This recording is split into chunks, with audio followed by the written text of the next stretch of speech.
skin texture and particularly the undercuts and whatnot. That's still not practical, and you don't have to worry about the stupid seam going down the arm that you always do on a figure kit. There's Oh, always yeah. there's always a seam that you have to sand to put when they put the two halves of the arm together, and it's always in the worst possible place, and it's always going right through the texture of something, so that by the time you sand it down, you've lost the texture that's underneath it. Yeah, for those respects, resin is far and away better than that, better than styrene there. Well, But that's an engineering thing. yeah, It's I mean it's an it's experience. engineering the mold. Yeah, So yeah, that's but if I'm looking for a smooth hull of a starship, you got to have styrene. You got to because the resin is still not there yet. At least the home brand resin printers is still not there yet. Have you ever I there was one there's one particular kit. It is the Tholian Web USS Defiant, Oh, which glow in is the dark Defiant. right, Yeah. the glow in the dark one.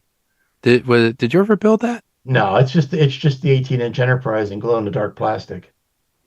Because I had looked at it and some guy actually put ultraviolet LEDs Put inside to LED make it strip inside glow. it. Yeah. Yeah, to make it glow. I thought it was very interesting. A lot of people Um, can't figure out though. You have to use you. Well, you can paint it if you want to, but you have to. You can't use putty on it. you can't. You can't no, stain no, at the no, seams. that's You right. you have to use use the shavings from your glow in the dark styrene to fill in any gaps. Right. Or you can use I guess you could use like a UV resin to seal it. Well, and to tell you the truth, the UV resins weren't around when that came. That's true. That's true. 1/537 scale. Yeah, Um, so I had talked to Mark Myers about this. I don't know if you know Mark. I know of Mark. Okay. He is a stickler for painting, for like getting the colors right. And we've had very interesting conversations over communicator. I've called him like, you know, a number of times, and he would say, "No, that's wrong. That's the wrong color. No, that's the wrong color." I Are hate you a stickler for that type of painting, like getting it the way you see it, or getting it the way a studio would see it? Is I it like get studio color? my and my most generous heart of hearts is what are you trying to express with this model? Okay. Uh, are you trying to express how it looked in this episode, or are you trying to express a general? This is how the Enterprise is supposed to look in any given moment. Um, my tendency is to build it like the studio model, Okay. and that way, and if I can find a picture of the studio model outside in the sunlight, that's how I'm going to like. There were some wonderful references of the Katinga from the motion picture in the sun, out in the parking lot in the sunlight. That's how I would paint it because I could simulate the lighting effect if I need to show how it looked in its particular episode. I'll put a red light on it, and all of a sudden, oh, it looks like it did in an episode.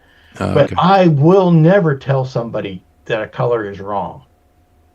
I will never say, "Oh no, you've painted that wrong." I mean, unless they're painting like the pennants green, and we all know the pennants are red.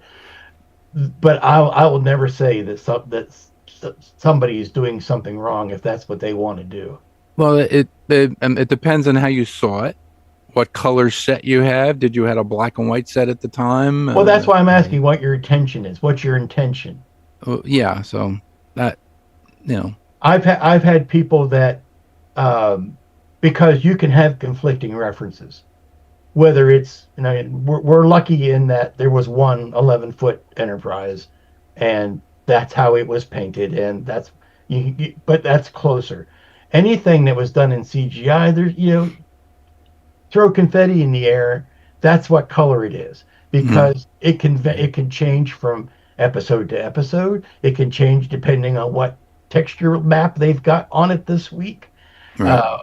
Any of that. So I always say, if you're going to do something like that, find a reference you like, ignore the rest of them, and paint it to match that reference. Because as long as you can point to it and say, "Hey, here's what I was going for.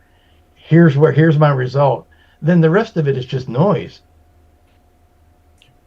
It's 2:41. I wanted to show a few of your models.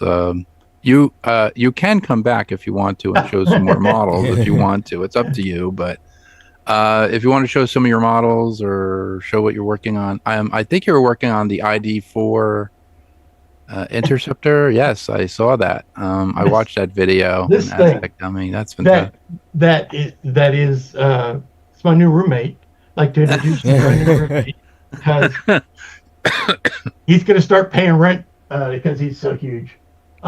Really, I would say the best way to do it is just check out the website, because that's the easiest way of seeing what the YouTube channel, seeing how the results are. I like to think of myself as a starship painter, but I'll be damned if I haven't been really enjoying doing figures in the last year. I'll bring this one out because I thought it turned out particularly well.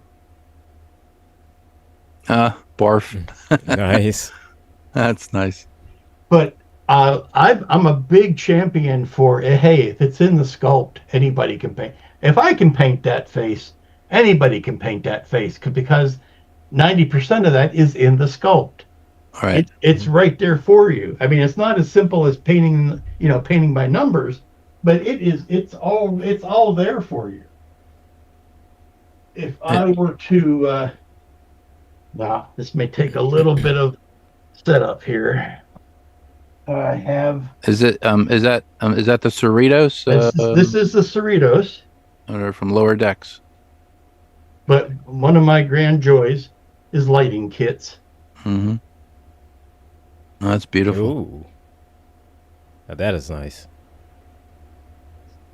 So I like, this is where Ralph comes in, because Ralph and I kind of noodled together what it would take to light up a Cerritos and what we needed.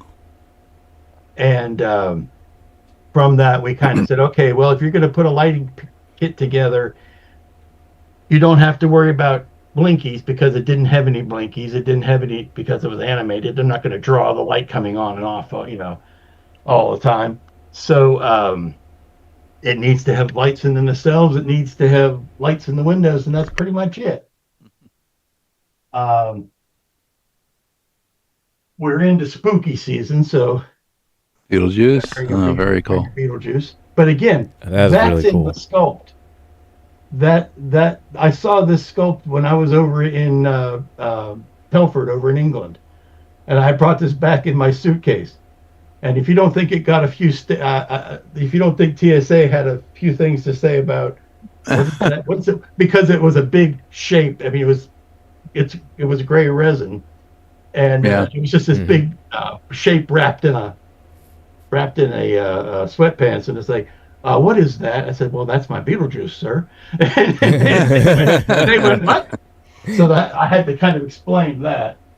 But here is an example of where I really think the industry is going, because, and again, I need to plug this in. This is a 3D printed kit, but it is smooth as an Android's bottom. There is no layer lines in this. This is from Cosmic Scale Models. Oh, wow, that's nice.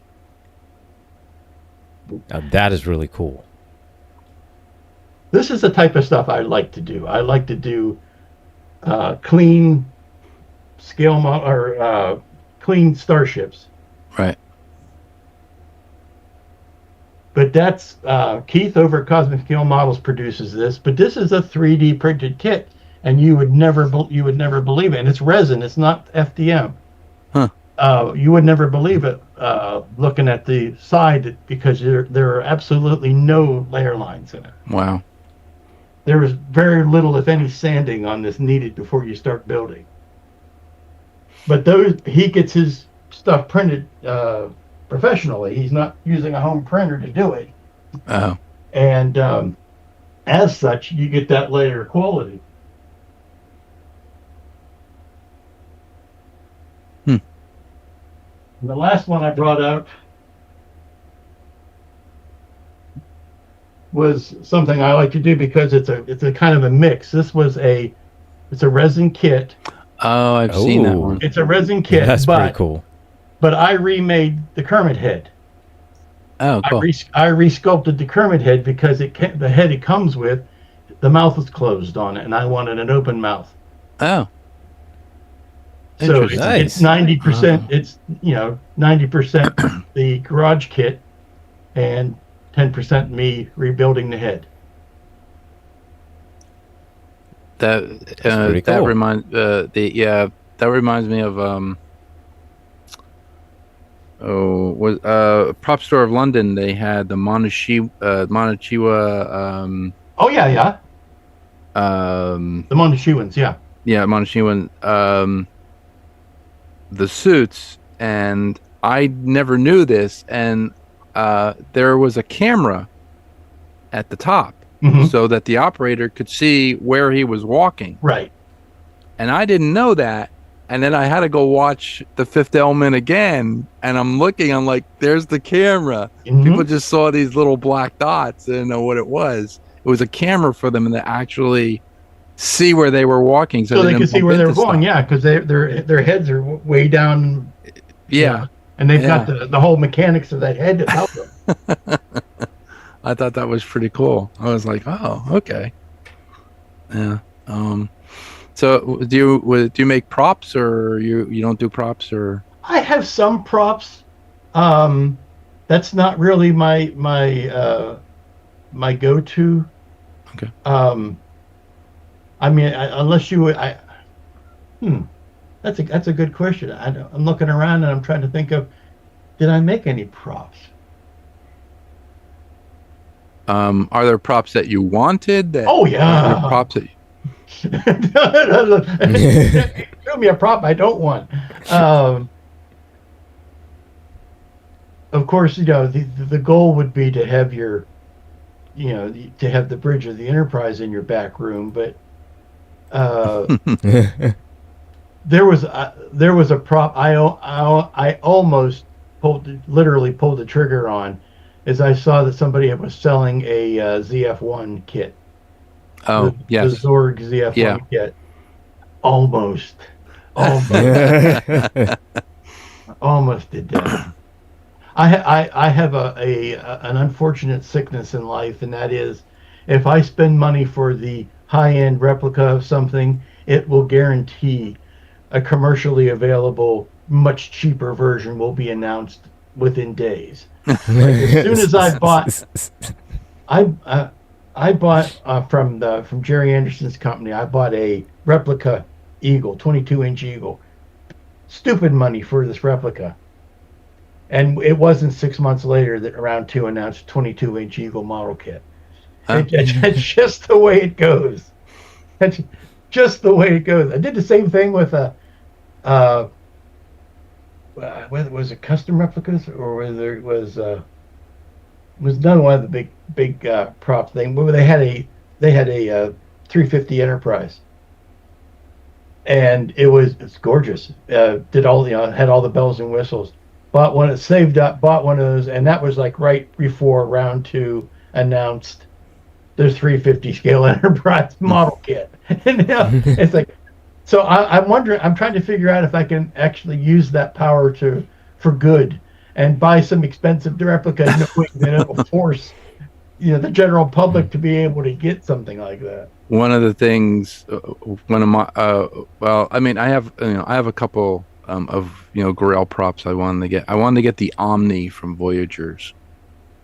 Yeah, Oh, the remember little the Omni, the handheld device. yeah, the little Well, handheld device. I guess that, because I've got Something like the like that. Wand Company phaser and tricorder and communicator. I guess I don't even think of those as props. Those are my landing party equipment. Or the communicator from Warehouse 13. Yeah. The little flip open thing Yes, with the I screen. Yeah. Thought that and was I have fantastic. the Tesla, the gun as well. Oh, you got that? Cool. Yeah, That was a show. That was a show that left us too soon. Yeah. Agreed. I love that show. I loved Warehouse 13. I'm finally getting to watch it because there's a lot of shows that I didn't watch when my father was sick and I was taking care of him, so I missed a lot of stuff. I mean, I missed Warehouse 13. I missed a lot of stuff. So Warehouse I'm 13 going had every genre guest star you could believe. Every actor that was ever in anything else. They had half the cast of Voyager. They had Lindsay Wagner was on for a few seasons. I mean, every guest star in the world that you. Oh, wait a minute! They got Jerry Ryan in this episode. Wait a minute! That's Renee Auberjonois in this episode. It is. In $6 Million Man, there the episode with the Ultra Probe. Yeah, that comes from Venus. Yeah, John Saxon. John Delancey is in one of the episodes. Surprise. As a sergeant. I think he's a sergeant or a lieutenant. Very, very young. And I'm like, And if I'm remembering correctly, the Venus probe was Janos Provaska. The guy that was in he was the Horta. Yeah. Yep. So yeah, it's a small world, but I'm glad I don't have to paint it.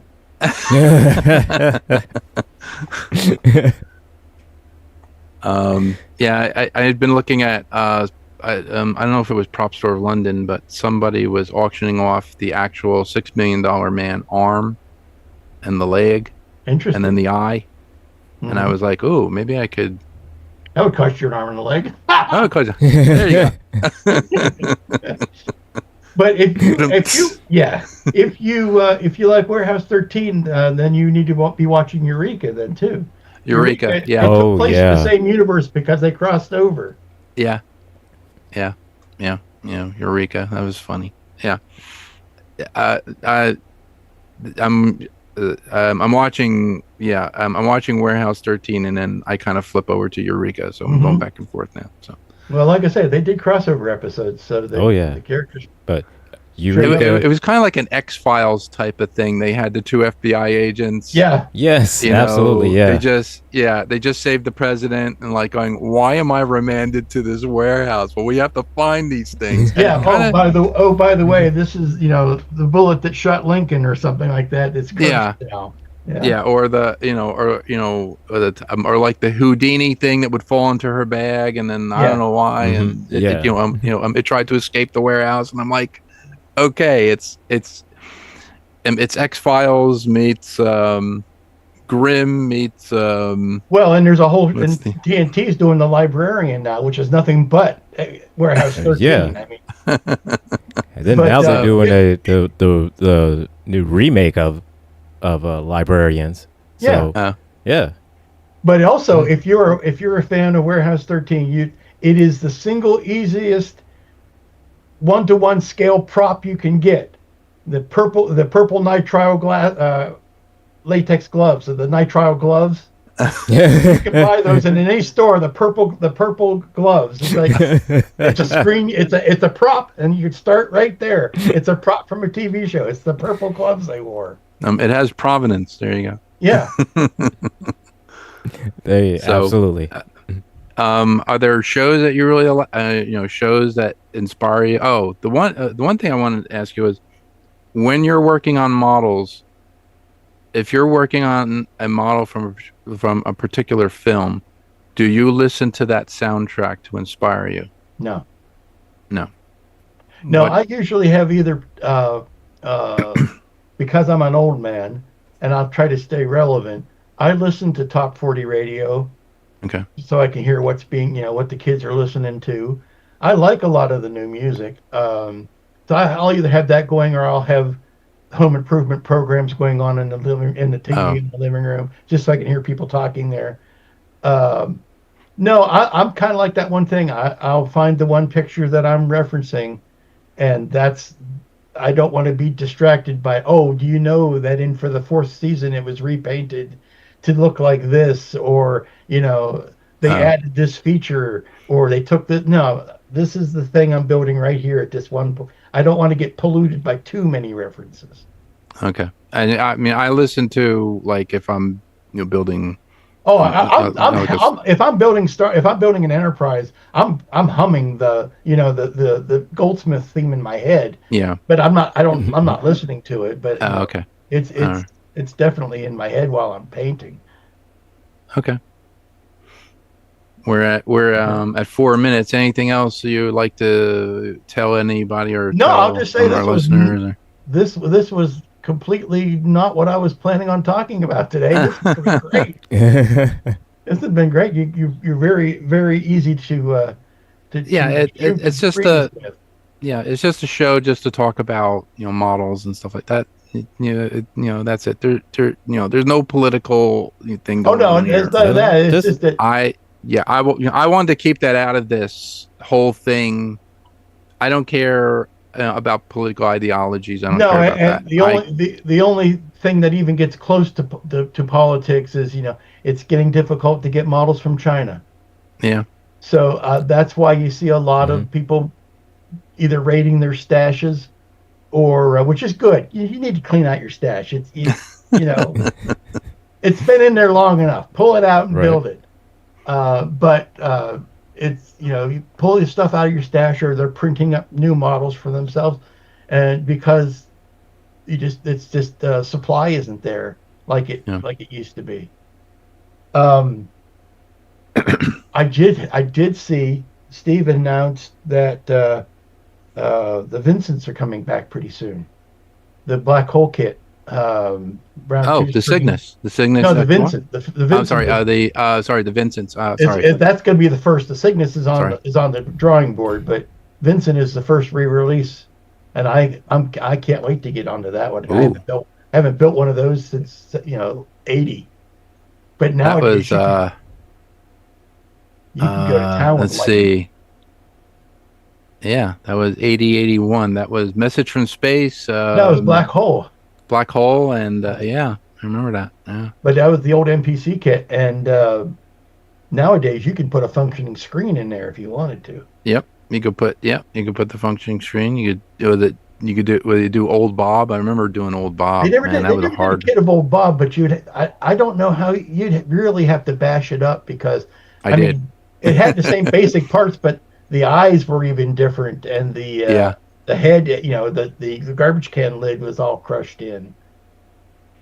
Yeah. That'd be a fun aftermarket effect for it, but and yeah, they're going to fix the Cygnus. They're going to add the extra section that MPC left out.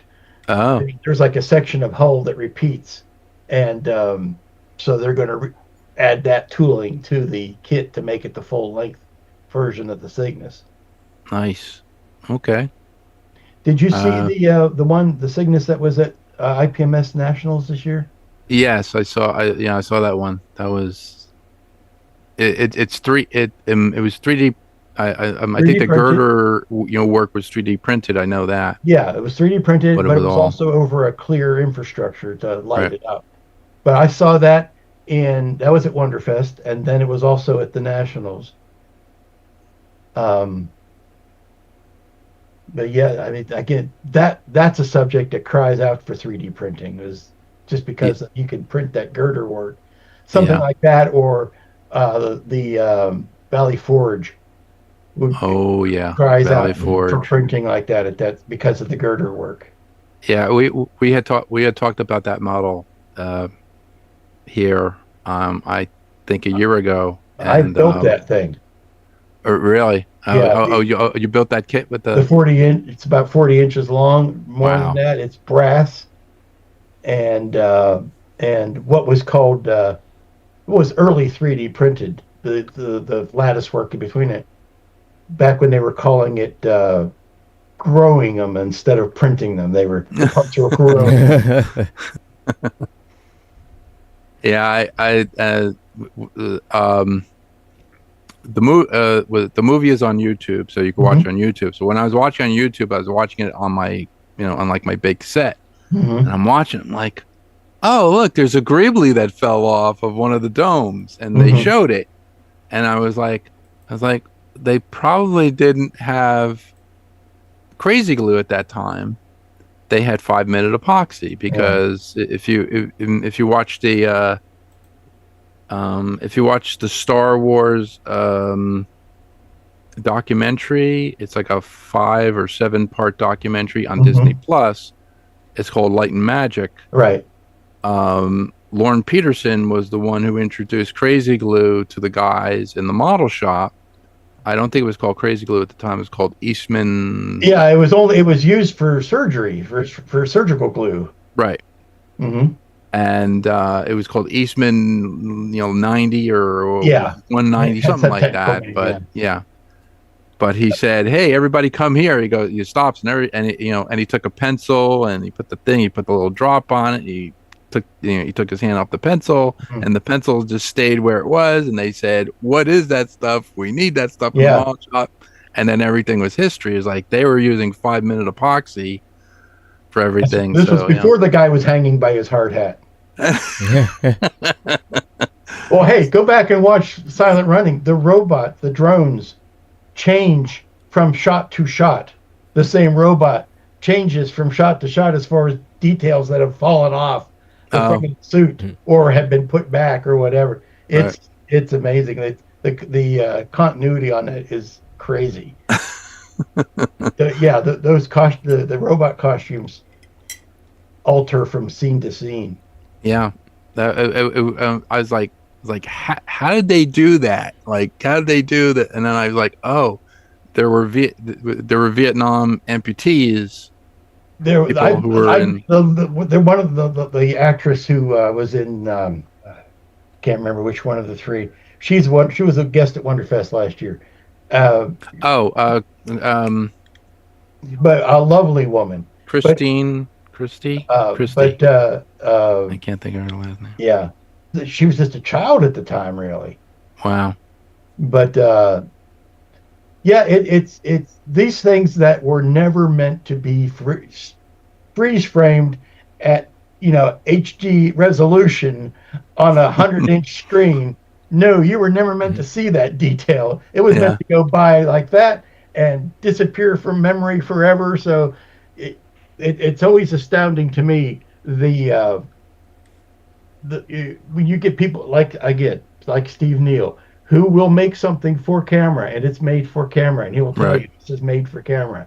Right. It's not meant to be studied by judges. And they're not meant to be studied or scrutinized or actually put a loop to it. And collectors are much more demanding than directors will ever be. And it's like, that's how it was made. It was meant to be done like that and gone. It wasn't meant to last a lifetime.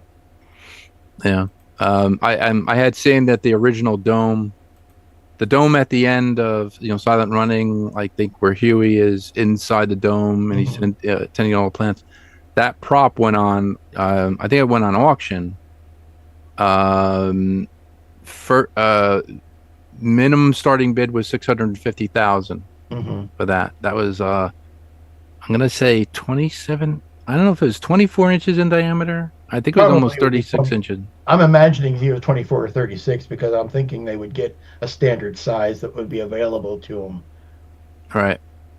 And then, the dome itself. The dome is very, very difficult to replicate. It's actually got standoffs with copper wire wrapped around the little standoffs. Yeah. Yeah. They said that they actually heated up copper wire and put it into the plastic of the dome, and then they basically put they put, as you said, the standoffs, and then they put copper wire over that to kind of create this framework. Because it would, depending on how close or how far apart they were, it wouldn't replicate the dome. It would go straight line, right? Like tying off straight line. But I think what was the first prop? Maybe the Refit Enterprise with the Christie's auction. It was like people did not think that these props were worth that kind of money until they went to the first auction and they saw how much stupid money was going for these things, and all of a sudden the estimate goes up. The expected price will be $2,000, and now the expected price will be $2 million. I remember all those props that were hanging at the Star way Trek undervalued. Experience and stuff Yeah. like that. They went to the Sotheby's auction. One of the guys I know had the he bought the or he actually bid on it and he won the bid. Was one of the models from Deep Space Nine. It was like a freighter. I think I've seen the And- model. I think I know who you're and, talking about. Yeah, it was like I think he got it for 30. I think he got it for $35,000. Hmm. So he won it, and I was like, okay, so you have it. He goes, yeah, it's in storage. Are you Yeah. ever gonna light it up? No. Don't have I'm a like, light. I don't as- have. Yeah. It had green and wheat bulbs in it. I said, well, why don't we just, take it apart and put the other. He goes, no. Well, that that destroys the value. Oh, you can't take it Okay. apart. But No, what I happened- meant- But I mean, it comes apart. Like you can Yeah. take screws and you could pull the top off to right. get to the electronics, and the electronics are grain and wheat bulbs, but they're on this massive wiring harness, Hmm. and it had some sort of a circuit board in it, I guess. And nobody's around to remind him what voltage it took. Yeah, Or- and yeah. it doesn't it doesn't come with any type of paper Mm-mm. or anything to say what voltage it took, and it had this special harness, this like the special plug. Yeah. And I'm like, okay. Where's the other end of that plug? Yeah, I don't like. So, so he goes, so I have it. Yeah. Okay, you have it. Can you light it up? No. But nobody He goes- else has it. He That's goes, the important thing. I don't know what the voltage is. I was like, Yeah. you could test the resistance of it and see what, I guess, the wiring harness was, or Yeah. whatever. But I don't know. Oh yeah, it's we have this model that's elaborately wired, but it's only meant to interface with the control board at Paramount. Right. We didn't get the control board at Paramount, so we're just guessing on the other end. Okay, it is 3:08. We went over. There is no show after us today, but that's okay. Thank you so much, Lou, for coming on, and we can have you on again. We do have we have a show at the end, like towards our season finale, which is, I believe, it's Labor Day weekend. No, not Labor Day weekend. What weekend is that? Memorial Day weekend. I'm sorry. Memorial Day weekend. Memorial Day weekend. That's it. I was confused. That's it. Before, yeah, I know. I always get them confused too. I'm old. I'm sorry. Memorial Day weekend is the weekend after Wonderfest. Yes. I'll say. Okay. Well, so- if you ever find yourself at the bottom of the barrel again, I'm here. So scrape on by. I'll be happy to talk to you for another hour. So we could, because I already told Augie he could be on, and everybody else. So Oh, well, then I refuse. we'll have we'll have a round table. That'd be good. We'll have a round Augie's table. Good people. I'll bring Mark Myers on, and he can tell you, how you're painting your enterprise is wrong. So no, I'm like, sorry, Mark. I know I bust you so much. You're a great guy. No, sorry. But It all depends. If you are, I will say, well, this is why I don't take commissions. People say, "Oh, can you build this for me?" And I'm always like, "No," because soon as somebody commissions me, they think they have the right to tell me how to paint it. right. And it's like, I don't do that. I'll be happy to sell you anything that I have made. If you like how it looks, then good. But I'm not going to say, oh, can you make this look like it did in this episode? And can you do this over here? And no, I can't do that. I have no desire to do that. Where can people get your painting masks from? Mostly, well, if you're in the UK, you can go to Cosmic Scale Models in the UK. If you're in the US, you can go to Cult TV Man and look for them there. And I have a store that's selling out of Canada right now, and that is Hobby Sense. But I think he's in between moving locations, but I'm not sure. But yeah, just check any of those three places. Okay, thank you. And your YouTube channel is Aztec Dummy. Aztec It's Dummy, or AZTEK. K. A lot of people Aztec. put the C on the end of it, and it's K. Aztec Dummy. Which Aztec actually, Dummy. I never told you, that kind of goes back to an old Abbott and Costello. It was Abbott and Costello Meet the Aztec Mummy was the